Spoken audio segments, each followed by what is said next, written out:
Assalamu alaikum, Sayyidi.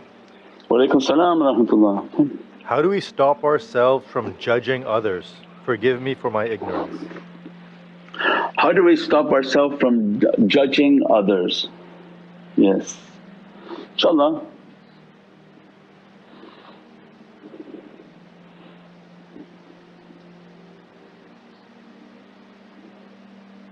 One has to remember that judge not for you will be judged. That the criteria in which we are judging people, Allah will judge us. And it's a part of the tafakkur, it's a part of the energy practices. These are all the ruinous traits, all the bad characteristics. When we meditate, when we contemplate, when we try to bring the positive energy in our life, we become more conscious about these characteristics.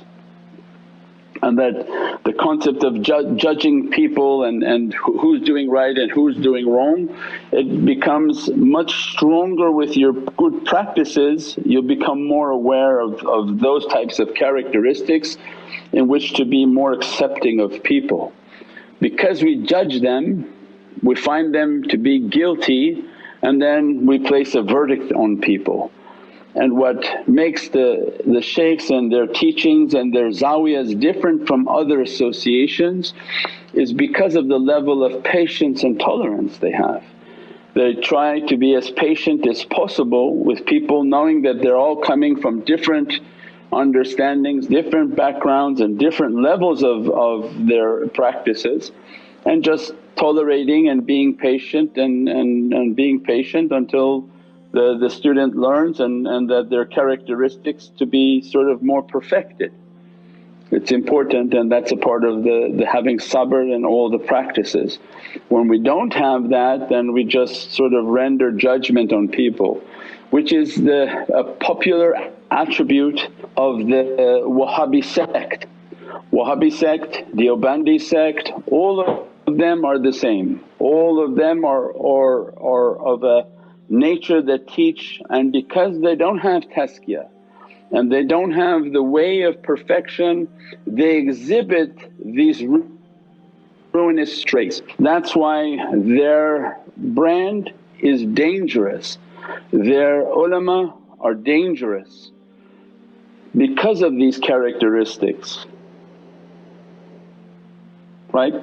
These people who teach this intolerant madhabs, and name all of these that you think they are, the tabligh, Deoband, not Naqshband, Wahhab, all these things, that their belief system is where their flow is intolerance.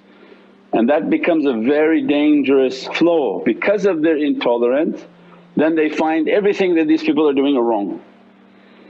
And that is the greatest shirk. So somebody watches our video from these groups and they say, oh this is shirk. What part of this talk was shirk?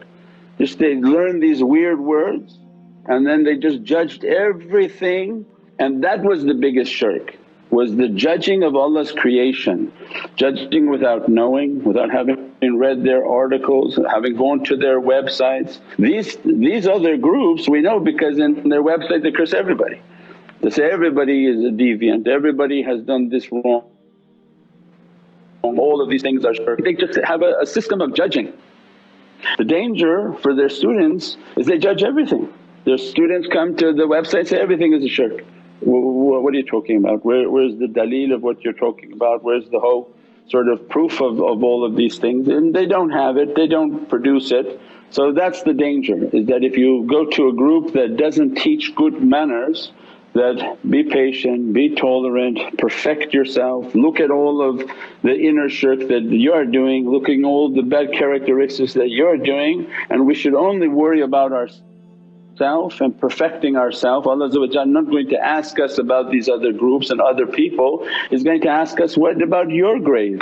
And that's the danger. So we get emails from the people who have learned from them, which coming in every day, that this is this, this is this. I said, yeah, don't take this way of judging